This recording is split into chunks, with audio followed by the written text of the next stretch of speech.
Bonjour et bienvenue sur The Master's Voice. Je suis Célestial et je vous souhaite la bienvenue sur cette chaîne. À tous les nouveaux abonnés, vous êtes les bienvenus. Merci d'avoir rejoint la chaîne YouTube The Master's Voice et à tous les anciens abonnés, vous êtes également les bienvenus. Avant d'aller plus loin avec le message d'aujourd'hui, je regrette même d'avoir à dire cela, mais je pense que c'est nécessaire parce que je suis une personne je crois en l'ordre, vous voyez.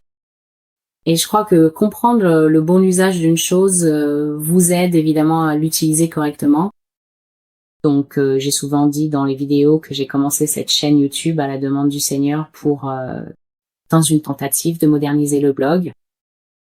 Et d'après les retours que j'ai reçus, cela a été très utile. Les gens trouvent très utile de voir un visage associé aux paroles prophétiques souvent très sévères et parfois même effrayantes qui se trouvent sur le blog The Master's Voice Prophecy.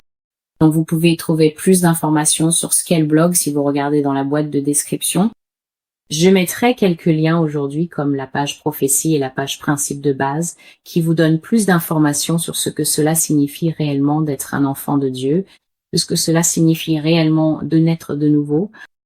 Et je mettrai aussi le lien vers la page à propos pour que vous puissiez en savoir plus pourquoi et de quoi parle le blog et évidemment la page de bienvenue. Mais je pense qu'avant d'aller plus loin avec la vidéo d'aujourd'hui, parce que l'ordre est nécessaire, Dieu est un Dieu d'ordre. Donc je n'ai eu à faire cela qu'une seule fois sur le blog et je n'ai eu à le faire qu'une seule fois sur ma page Facebook. Donc, je pense que ce n'est peut être pas si grave si je le fais une fois sur la chaîne YouTube. Je dois demander que nous fassions preuve de maîtrise de soi lorsque nous venons sur ce blog.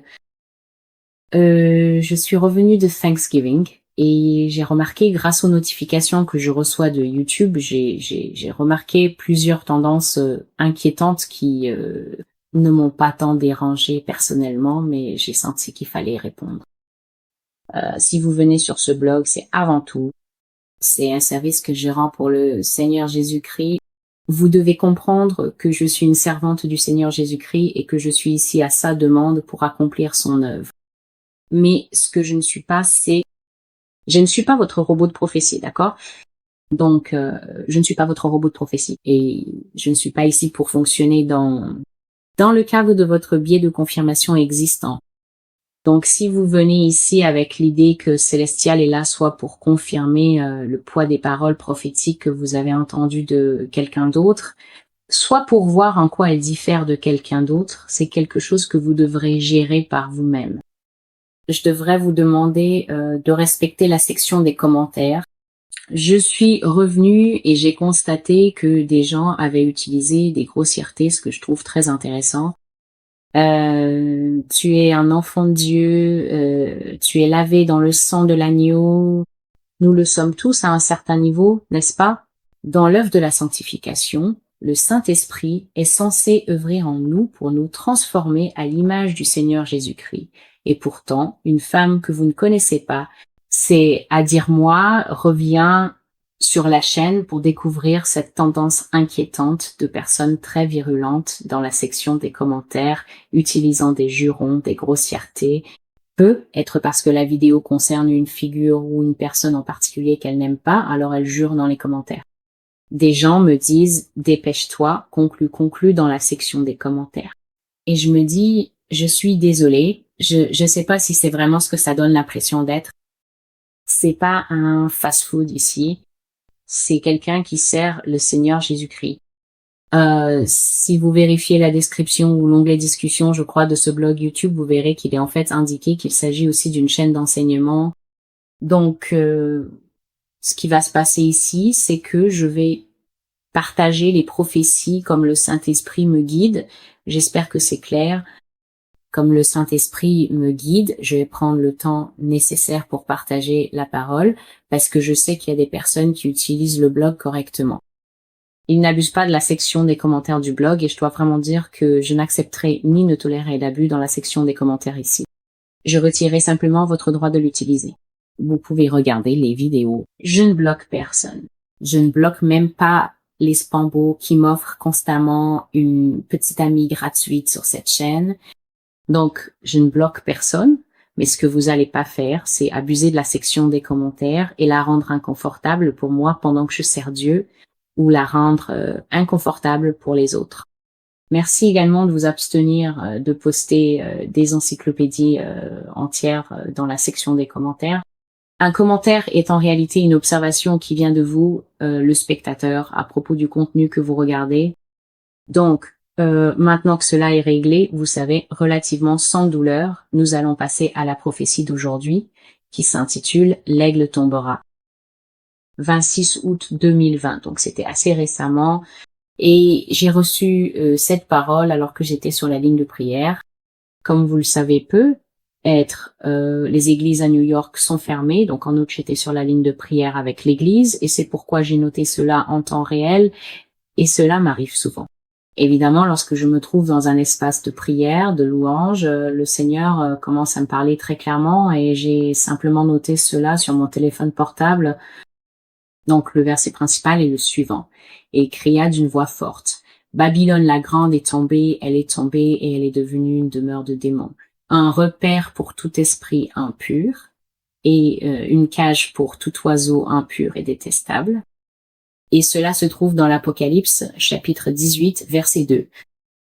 La première chose que le Saint-Esprit m'a dit a été « L'aigle sera piétiné, mais je protégerai mon peuple. Je sauverai mon peuple. Le puissant aigle américain tombera. » Et puis j'ai vu une image, c'était en fait une image très douloureuse. Ce que j'ai vu, c'était le pigargue à tête blanche américain au sol, entouré par d'autres oiseaux. Donc je pouvais voir cet aigle, ils sont très reconnaissables, vous savez, avec la tête blanche et les plumes brunes foncées. Parfois ils sont tachetés, mais celui-ci était littéralement celui que l'on trouve sur les représentations patriotiques américaines, les images, le sceau, ce genre de choses. C'était le pigargue classique avec le bec doré, le bec jaune et la tête blanche. Et cet oiseau était en train d'être détruit par d'autres oiseaux. Il était donc complètement entouré et il y avait différents types d'oiseaux. Il y avait des poules, n'est-ce pas, qui, comme nous le savons, si c'est un oiseau que nous mangeons, il n'est pas très haut dans, vous savez, la chaîne alimentaire des oiseaux.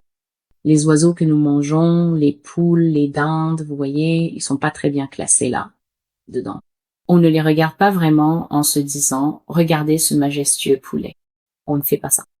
Donc il y avait des poules, il y avait des corbeaux, il y avait des corneilles, donc c'était des oiseaux impurs, exactement comme le dit le verset de référence. Et il y avait même des oiseaux royaux, des oiseaux qui jouissent d'une très grande estime de la part des hommes, des oiseaux comme les faucons et les autours. Et ils s'étaient tous rassemblés pour picorer et attaquer cet aigle tombé. Maintenant, la raison pour laquelle l'aigle était tombé, c'est que ses ailes avaient été brisées. Elles étaient pliées à des angles très étranges, n'est-ce pas? Donc, à des angles vraiment bizarres, et l'oiseau, en quelque sorte, battait ses ailes brisées contre le sol parce que même s'il était tombé et même si ses ailes étaient cassées, il essayait encore de voler. Il essayait encore de s'envoler, de décoller, mais tout ce qu'il pouvait faire, c'était se traîner avec ses ailes brisées et les autres oiseaux l'entouraient et le picoraient. Il picorait chaque partie de cet oiseau et visait surtout les yeux, et le son que cet aigle produisait était tellement horrible, il criait. Mais comme il ne pouvait pas échapper à cette attaque, les yeux de l'aigle ont fini par être arrachés par les autres oiseaux, et il a levé vers moi ce visage ensanglanté, tu sais, donc c'est assez traumatisant, puis il a baissé la tête. Quand les yeux ont été arrachés, il a baissé la tête.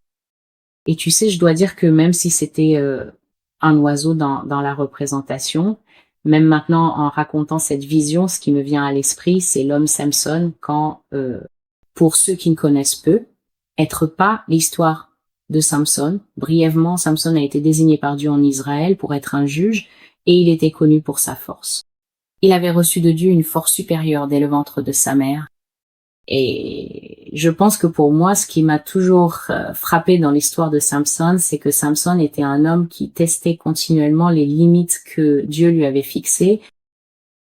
Nous comprenons tous que la loi de Dieu et la crainte de Dieu sont en réalité ce qui est censé nous garder en tant qu'enfants de Dieu, marchant justement devant lui. Nous sommes censés honorer Dieu, nous sommes censés craindre Dieu. Pas comme dans la terreur, vous ne voulez pas être dans la terreur de vos parents. La crainte de Dieu, c'est la compréhension et la révérence envers Dieu en tant que Dieu. Si vous êtes quelqu'un qui ne sait pas que Dieu est Dieu, ou si vous ne faites que rendre un service de façade à Dieu, mais que vous ne vivez pas une vie qui montre que vous comprenez la divinité de Dieu, la déité, la magnificence de qui et de ce qu'il est, alors vous n'aurez pas la crainte de Dieu. Et la Bible dit que la crainte de Dieu est le commencement de la sagesse. Comment cela? La crainte de Dieu est ce qui vous retient réellement devant Dieu. La crainte de Dieu est ce qui vous permet d'honorer les lois de Dieu, de respecter les lois de Dieu, de marcher dans les voies de Dieu, de le respecter et de savoir je ne devrais pas franchir cette limite. Et pour moi, l'histoire de Samson est un récit d'avertissement, car Samson est un homme qui a constamment testé les limites de ce qui était acceptable dans sa vie. Oui, il était un chef choisi. Oui, il était la personne préférée de Dieu pour ce moment-là. Oui, il avait l'onction même dans l'Ancien Testament. C'est une histoire où l'on voit l'onction tangible de Dieu permettre à un homme d'accomplir des choses extraordinaires. Mais dans sa vie personnelle, Samson n'a pas su respecter les limites. Samson testait continuellement les lois de Dieu. Il continuait à franchir la limite jusqu'à ce que finalement Dieu déclare assez. Et l'une des caractéristiques tragiques de la chute de Samson, c'est qu'il a été capturé et qu'on lui a arraché les yeux. Beaucoup de gens prêchent cela et disent Samson a perdu sa vision. Samson a perdu sa vision. Frères et sœurs, Samson a perdu bien plus que sa vision. Samson a perdu sa capacité à contempler la merveille et la gloire de Dieu. L'Écriture est remplie de références qui disent « Ô Dieu, je veux simplement contempler ta gloire. Je veux juste être dans ton temple et te regarder. » Et cela est très important parce que les yeux sont l'une des portes les plus puissantes du corps. Les yeux sont l'une des portes spirituelles les plus puissantes et c'est pourquoi, par exemple, Job dit « J'ai fait une alliance avec mes yeux de ne pas regarder une jeune fille avec convoitise. » Job est l'un des parangons de la droiture dans les Écritures. Ainsi, les yeux sont très importants. Ce que nous laissons entrer par les yeux, frères et sœurs, pénètre par une porte secondaire, une autre porte qui est en nous, la porte du cœur, et ce que nous laissons entrer par nos yeux s'installe dans notre cœur. Cela peut s'installer dans notre cœur comme de l'eau pure ou sale, et une fois que cela s'est installé en nous, nous commençons à manifester, à agir et à faire ce que nous avons regardé. Nous connaissons tout le dicton, les enfants apprennent en regardant, puis ils commencent à faire. Eh bien, même si nous sommes adultes, que nous avons grandi, nous ne sommes pas différents. Les choses que nous contemplons, si nous regardons de la pornographie, si nous regardons les gens avec convoitise, si nous regardons les gens avec jalousie, si nous regardons les gens avec amertume ou convoitise dans notre cœur, toutes ces choses entrent dans le corps essouillé. Ainsi, la vision qui a révélé cela est que les portes des yeux de la nation américaine ont été retirées. Et pas seulement cela, mais elles ont été retirées à travers d'horribles attaques de percement par des oiseaux de tout rang. Donc si l'aigle représente la nation américaine, alors cette vision décrit un moment où, depuis la poule, la nation humble, la nation dont on n'aurait jamais pensé qu'elle oserait s'en prendre à l'Amérique, jusqu'aux grandes nations, les maîtres des cieux, les bus et les faucons, tous l'encercleront, lui arracheront les yeux et la conduiront à une position de défaite. Alors le Seigneur a dit, la première chose dont il a parlé, c'est de la religion. Il a dit, je vais choisir et démanteler les sommets religieux. Ces hauteurs, ces temples de gloire qu'ils se sont construits, je ne peux plus les supporter. Ces églises ne sont rien d'autre que des attractions secondaires et des cirques. Je ne les connais pas. Je ne suis pas avec eux. Et si mon saint temple à Jérusalem a pu être détruit 2 fois, qu'est-ce qui rend l'église d'Amérique si spéciale que je ne pourrais pas la démolir et piller ses trésors prétentieux? En vérité, je le ferai certainement. Chaque brique sera soufflée et ils sauront à quel point je détestais leur spectacle et leur représentation. Et ne regardez pas seulement les pasteurs riches.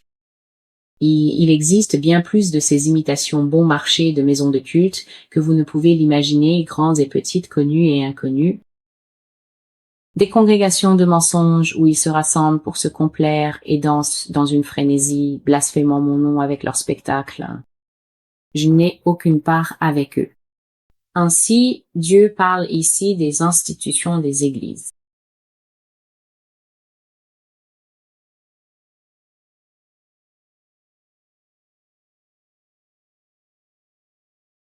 Mais il dit qu'il va en réalité démolir l'édifice des fausses églises parce qu'elles ne lui appartiennent pas. Et il compare l'église en Amérique au temple de Jérusalem qui a été détruit 2 fois. Une fois lors du sac de Rome et je crois la première fois avec le roi Nabuchodonosor. Et il dit, si ce temple sacré où j'avais placé mon nom, si j'ai permis qu'il soit détruit 2 fois, alors qu'est-ce que l'église d'Amérique pour que je ne puisse pas permettre qu'elle soit démantelée et qu'elle tombe? Les pasteurs ne sont pas purs et même les fidèles viennent simplement pour se mettre dans une frénésie d'émotions. Et frères et sœurs, nous voyons à quoi ressemble aujourd'hui l'église dans son ensemble aux États-Unis. Il y a les stroboscopes, puis les lumières disco tourbillonnantes, et bien sûr, on peut pas avoir de louange sans la fumée, parce qu'à tout moment pendant la louange, ce qui rend vraiment cela bien, c'est quand la fumée sort. Et alors, on se demande si Gloria et Stéphane va apparaître pour chanter Rhythm of the Night en numéro de réserve. Donc, le Seigneur dit que ces choses sont prétentieuses, que ce sont des distractions, que les pratiques de la manière dont nous devrions l'adorer, c'est à dire dans la beauté de sa sainteté. Et en esprit et en vérité ont été grandement corrompus. Parce que maintenant, il y a tellement d'autres éléments qui ont transformé tout le processus en un cirque et son esprit ne peut plus y demeurer. Il a poursuivi en disant, j'ai rejeté cette nation. Son péché souille le ciel. Sa fumée et sa brûlure sont acres dans mes narines alors que les sacrifices brûlent jour et nuit pour ces faux idoles. Faux Dieu, une nation de dieux américains, et il y a une prophétie sur le blog intitulée American Gods. La meilleure façon d'utiliser le blog, c'est de regarder dans la barre de recherche. Vous verrez The Master's Voice, l'URL. Vous cliquez dessus, puis lorsque vous arrivez sur le blog, faites simplement défiler jusqu'en bas dans le champ bleu où vous verrez une barre de recherche. Dans cette barre de recherche, vous pouvez chercher des prophéties par nom. Donc, dans ce cas, vous pouvez chercher American Gods et voir de quoi il s'agit, mais vous pouvez aussi chercher d'autres choses. Vous pouvez entrer un terme de recherche, peut être le nom de votre pays. Il pourrait y avoir une parole prophétique concernant ce pays, ou vous pouvez aussi faire une recherche par thème selon ce qui vous intéresse. Vous pouvez entrer homosexualité, vous pouvez entrer avortement, vous pouvez entrer Amérique, vous pouvez entrer guerre, vous pouvez entrer guerre civile, vous pouvez entrer effondrement de la monnaie, et vous trouverez différents sujets que vous pourrez ensuite consulter à votre guise. Ainsi dit le Seigneur, je disperserai leurs idoles et j'étoufferai la vie de l'Amérique, et ses dieux périront avec elle. Je réduirai au silence le commerce et l'industrie. Les affaires et la fabrication échoueront. Maintenant, cela se produit déjà dans mon quartier à New York. J'ai partagé dans une autre vidéo que de plus en plus, lorsque je prends les transports en commun, je vois des panneaux qui disent « à vendre, à louer ». Et cela concerne surtout les petites entreprises. Elles ont été durement touchées par la Covid-19 et beaucoup d'entre elles ont fermé définitivement. Il y a beaucoup d'entreprises fermées dans l'ensemble de la ville de New York, même si les grandes entreprises, les marques connues, ne le ressentent pas vraiment. Mais les petites entreprises, beaucoup ont déjà coulé et beaucoup sont en train de couler et le commerce ainsi que l'industrie échouent effectivement. J'exposerai les princes méchants qui maintiennent cette terre sous leur joug. Je frapperai ces gens de l'industrie et les ferai s'effondrer et alors nous verrons qui en Amérique, Babylone est vraiment trop grand pour faire faillite. Nous connaissons tous cette expression dans le monde de l'entreprise. Trop grand pour faire faillite. Ce sont les entreprises considérées comme essentielles à la vie commerciale et industrielle de l'Amérique. Vous savez, Bear Stearns et toutes les grandes sociétés de la finance, du textile, de l'industrie, Ford et toutes ces entreprises. Ce sont des entreprises que l'on considère comme trop grandes pour faire faillite. Donc, en gros, ce que le Seigneur dit ici, c'est que lorsque vous verrez les géants de l'industrie commencer à déposer le bilan, je pense que ces 2 dernières années, nous avons vu par exemple la Bank of America fermer de nombreuses agences Toys R Us a fait faillite. Quelle tragédie. C'est la disparition d'une icône que Toys R Us ait fait faillite. Nous avons vu de très nombreuses entreprises, Sears est en difficulté s'ils n'ont pas déjà complètement cessé leurs activités. C'est pareil pour Kmart. Macy's a fermé des magasins. Et donc, quand on voit les géants de l'entreprise commencer à fermer, à mettre des employés en chômage technique, voire à les licencier purement et simplement, certains sans indemnité, alors on comprend que l'expression trop gros pour faire faillite n'est pas une expression que Dieu respecte. Et il a poursuivi en disant, comme vous m'insultez, vous idolâtres, vous gaspilleurs, vous qui gaspillez le sang des enfants à naître et des innocents, qui témoignent contre vous. Vous découpez ces enfants comme du brisket, mais je ne le tolérerai plus longtemps. Alors, il s'agit ici de l'avortement et maintenant, il y a cette image rapide et saisissante d'un scalpel traversant le bras délicat d'un jeune enfant comme tuc, tuc, tuc, le découpant en petits morceaux distincts. Parfois, ces enfants ne sont pas très petits lorsqu'ils sont montrés. Parfois, c'est un gros bébé potelé, en bonne santé, complètement formé, un bébé qui aurait dû naître et être avec ses parents, mais qui est mort et qu'on est en train de découper. Alors le Seigneur dit, d'abord, j'expose le mal et je ferai connaître les coupables. Vous avez voté pour eux, vous les avez aimés, vous avez dit, donnez-nous Barabbas. Maintenant, les chrétiens comprendront que Barabbas est le voleur qui aurait dû être crucifié à la place de Jésus. Pilate, le gouverneur de, je crois que c'était la Palestine à cette époque, là où vivaient Jésus et tous les autres, le gouverneur romain qui était en charge de Jérusalem et qui d'ailleurs détestait son travail parce que les Juifs se révoltaient sans cesse et rendaient sa tâche très difficile. C'était une région très difficile à gouverner et Pilate détestait être affecté là-bas, vous savez, parce que tout le monde voulait être affecté à Rome. Mais il avait l'habitude, pendant leurs fêtes religieuses, comme la Pâque, c'est d'ailleurs à ce moment-là que Jésus a été crucifié, de faire sortir une personne ou deux, puis de demander à la foule « Qui voulez-vous que je sauve ?»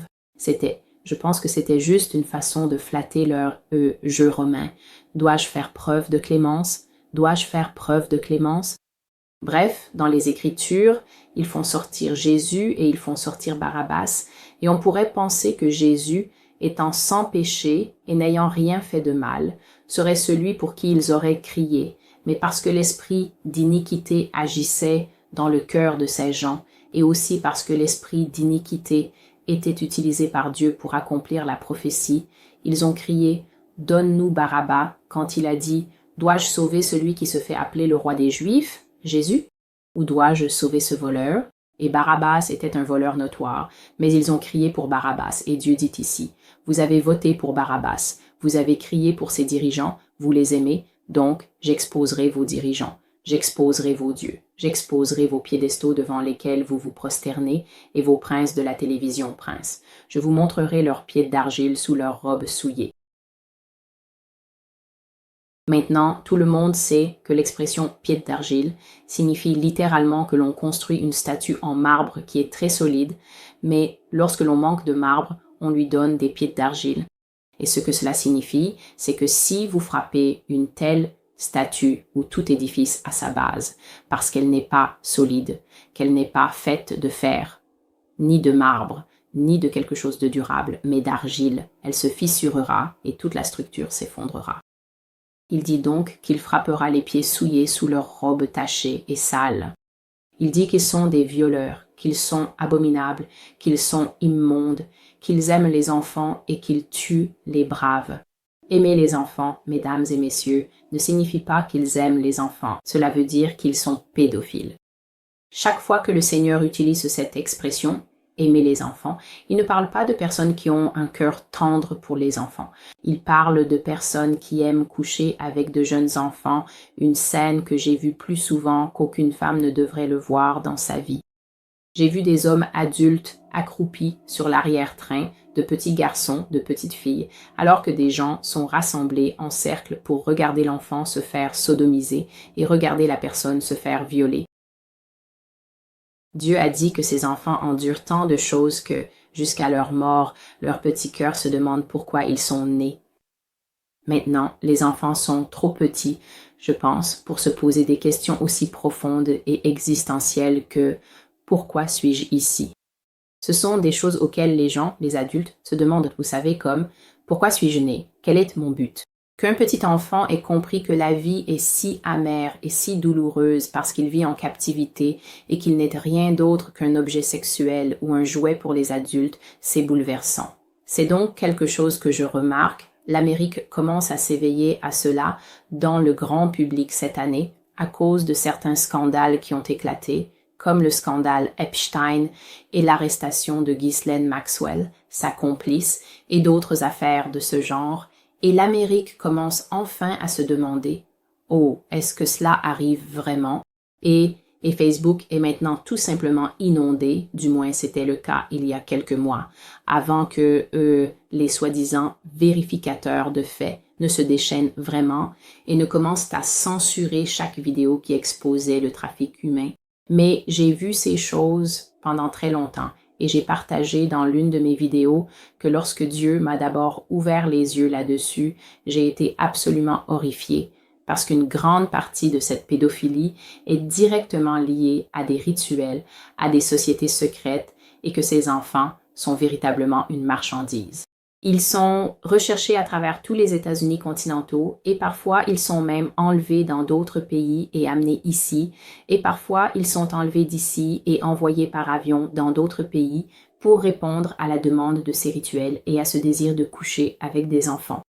Il a également dit « tueur de braves » et cela fait référence à la capture, l'emprisonnement, la torture et le meurtre de lanceurs d'alerte, des personnes qui essaient de se lever et de dénoncer des choses dans différents domaines, quels que soient ces domaines. Scandale financier, scandale de traite humaine, peu importe.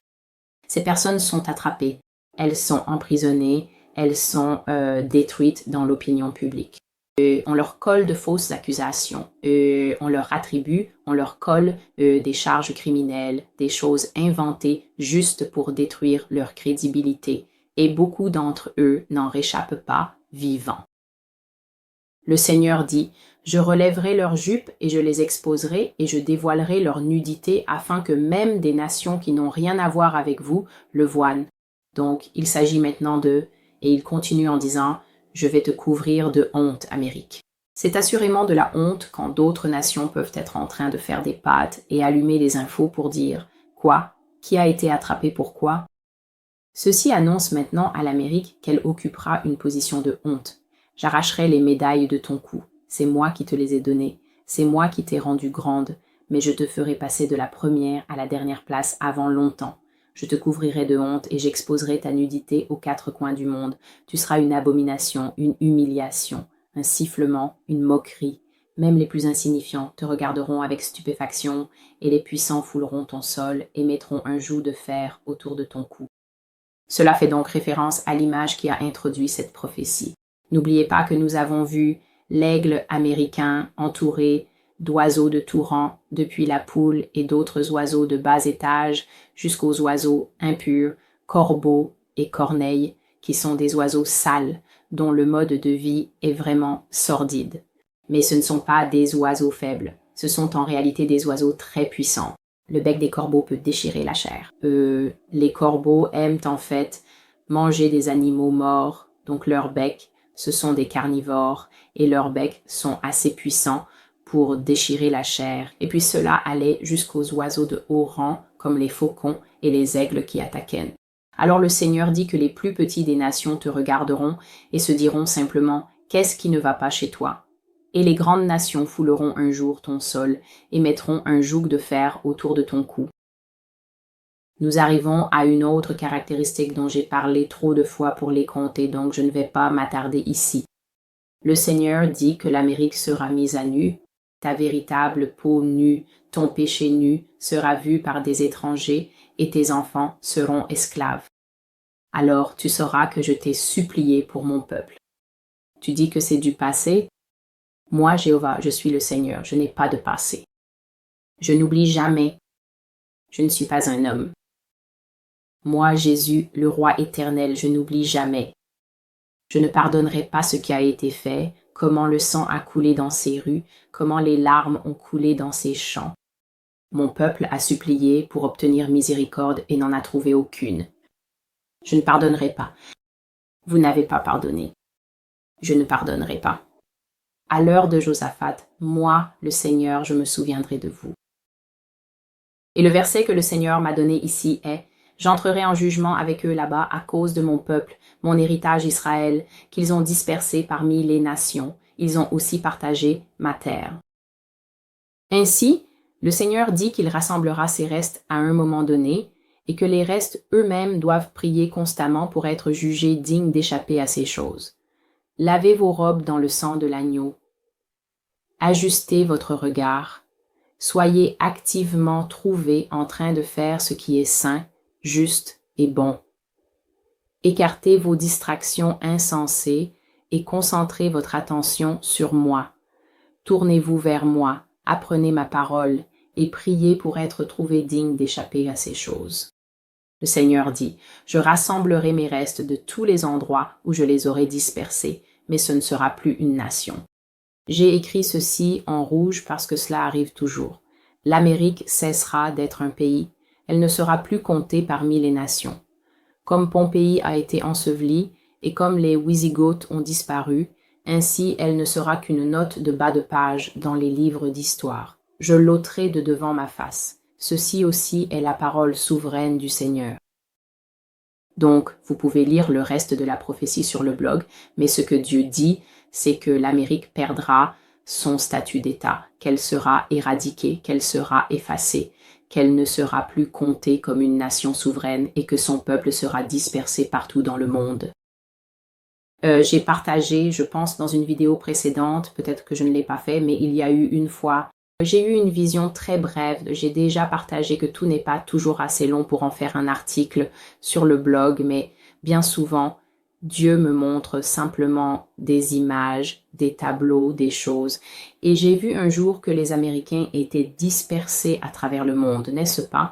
Donc ils se sont enfuis, je ne sais pas si c'était les riches dont le Seigneur dit qu'ils fuiront sûrement et utiliseront leur argent pour se sauver, ou si c'était simplement des gens ordinaires, mais je sais qu'en tant qu'un seul homme, les habitants de cette nation se sont enfuis, et j'ai vu que ils sont arrivés dans un pays, il y avait un pays en particulier, cela ressemblait à une nation arabe, ils sont arrivés dans ce pays et ils ont tendu leur passeport, et quand l'homme a pris le passeport et a vu l'aigle dessus, il a ri. Il a ri et il s'est moqué d'eux en disant « Oh, Américain, Américain ». Et il a pris ce tampon et il a tamponné dans le passeport « Non ». Il a refusé l'entrée, donc il a tamponné « Non » dans le passeport. Et ce que cela m'a rappelé, c'est que beaucoup d'Américains ne le savent peut-être pas, mais dans les consulats que les États-Unis ont à travers le monde, lorsque des gens du monde entier vont demander des visas, les États-Unis ont cette pratique particulière que personne d'autre n'a. Si vous essayez d'obtenir un visa allemand, un visa français, un visa Schengen, que vous vouliez aller en Scandinavie, en Inde, peu importe où, si vous allez à l'ambassade avec votre passeport, que vous remplissez les formulaires et payez les frais pour demander ce visa, s'ils ne veulent pas vous accorder le visa, ils vous informent simplement que vous n'avez pas été retenu et que votre demande de visa a été refusée. Donc, vous récupérez votre passeport moins l'argent et on vous dit « Je suis désolé, votre demande a été refusée ». Les États-Unis d'Amérique sont la seule nation qui appose un gros tampon rouge dans le passeport des gens avec la mention « Refusé ». Ils mettent donc ce gros tampon rouge et l'apposent là, en travers d'une ou parfois deux pages du passeport. Et ce que cela fait, c'est que cela transforme instantanément votre passeport en un livret inutile et fait de vous une personne indésirable. Une fois que les États-Unis ont décidé de ne pas vous accorder de visa, au lieu de simplement vous dire « Non », ils défigurent votre passeport. Et ce que fait ce tampon, c'est que tant que vous avez ce livret, peu importe dans quel autre pays vous souhaitez voyager, lorsque vous présentez ce passeport avec un tampon indiquant « refusé », même si l'autre pays est un petit pays, même si c'est le Yémen, même si c'est, je ne sais pas, Kadesh Barnea, qui n'est qu'une ville en Israël, ils vous refuseront également l'entrée. Parce que la logique est celle des lemmings. Si l'Amérique ne veut pas de cette personne, pourquoi devrions-nous la laisser entrer? Nous ne savons pas ce qu'elle a fait. Et donc, ce tampon était particulièrement révélateur dans ce que j'ai vu. Cet homme a pris le tampon et il a marqué « refusé » dans le passeport des États-Unis. Et l'homme et sa femme, dont les passeports ont été défigurés, étaient tellement choqués et démoralisés que quelqu'un ait le droit de faire cela. Mais je pense que c'est parce que la plupart des Américains n'ont aucune idée que leurs ambassades font cela partout dans le monde. Donc, la dernière chose que je mentionnerai, c'est que j'ai dit que j'ai écrit cette prophétie mot à mot, donc je l'écrivais exactement comme les paroles du Seigneur venaient dans mon esprit. Et pendant tout le temps où j'écrivais cette parole prophétique, je voyais le feu tomber du ciel. Maintenant, j'ai dit que ce soit des météores, des boules de feu ou des missiles, je ne sais pas, mais tout ce que je sais, c'est que j'ai écrit cette prophétie en voyant des bombes incendiaires filer comme des pierres rondes de feu tombant d'un ciel terne rougeâtre, illuminé par l'arrière et en flammes. Donc, le ciel était si rouge à cause du feu, de la quantité de feu qui tombait, et je voyais sans cesse d'énormes boules, des boules de feu tournoyantes, descendre. Et le Seigneur a dit que l'Amérique sera grandement châtiée par le soufre et par le feu. Elle a préparé une coupe d'abomination pour les autres, et bientôt une double portion lui sera versée à boire. Ce sont les paroles du Seigneur. J'ai donc déjà partagé une prophétie que pas mal de personnes ont déjà vue. Elle s'appelle « Du sang à boire ». Si vous n'avez pas vu cette prophétie, veuillez la chercher parmi les vidéos ou aller sur le blog, utiliser la barre de recherche et trouver cette prophétie « Du sang à boire ». C'est une vision du Seigneur très troublante que j'ai eue, très longue, et les révélations qu'elle contient sont très douloureuses. Les choses que les gens font dans ce pays, il y a du cannibalisme dans ce pays. Oui, je sais que beaucoup pensent. Non, le cannibalisme ne commencera que lorsque la guerre arrivera dans cette nation. Pas du tout. Les gens mangent d'autres personnes ici, maintenant, et certains vont même jusqu'à infecter et, je dirais, semer. Semer quelque chose, c'est prendre de petits morceaux de quelque chose d'autre et les mettre dans une chose plus grande, puis les mélanger afin que les petites choses souillent les plus grandes. Et le Seigneur a révélé dans la prophétie du sang à boire que même la nourriture ordinaire de tous les jours aux États-Unis est semée de choses qui souillent. Donc, si vous n'avez pas vu cette prophétie, je vous invite vraiment à aller la regarder. Ici, Célestial avec la voix du Maître. Merci de prendre le temps de regarder cette vidéo. Veuillez partager ces vidéos avec prière, c'est-à-dire ne les balancez pas simplement aux gens. Certains contenus sont très lourds et la plupart des gens ne savent même pas que cela existe. Alors priez le Seigneur et demandez-lui de vous montrer qui, dans votre entourage, est prêt. Il ne s'agit même pas forcément de personnes chrétiennes. Il y a des gens qui ne veulent pas forcément connaître Dieu, ils ne veulent pas s'opposer à Dieu, mais ils sont extrêmement, je pense que le terme est éveillé. Ces personnes savent beaucoup de choses sur ce qui se passe et peut-être que lorsqu'elles verront ces sujets qu'elles connaissent, contre lesquels elles protestent et qu'elles détestent, présentés d'un point de vue chrétien, cela pourrait les encourager à envisager de donner leur vie à Jésus. C'est le moment de rester ancré en Christ avant tout. C'est le moment d'arrêter de jouer, frères et sœurs. Les choses ne vont pas devenir plus faciles pour nous. 2021 ne sera pas l'année joyeuse que tout le monde pense qu'elle sera. Nous n'allons pas rebondir. Ces gens ont déjà commencé à utiliser des termes comme la nouvelle normalité. Ils vous font savoir que l'ancienne normalité, quoi que ce soit, est bel et bien révolue. Ils ne vous ont pas demandé la permission, ils n'ont pas fait de sondage, ils ne nous ont interrogés d'aucune manière, ils l'ont simplement enlevé parce qu'ils en ont le pouvoir. Et à un moment donné, ils vont vous présenter la toute nouvelle normalité. Ceci n'est qu'une phase de transition. Vous devez faire ce chemin avec le Seigneur Jésus-Christ. Repentez-vous, donnez votre vie à Jésus-Christ. Il n'y a rien que vous possédiez qui soit plus précieux que le salut. Que le Seigneur Dieu vous bénisse et vous garde, qu'il fasse briller sa face sur vous, qu'il vous parle dans votre chambre afin que vous puissiez savoir quand vous entendez la vérité dans ces vidéos et qu'il vous donne aussi la paix. Que Dieu vous bénisse et prenez soin de vous. Au revoir.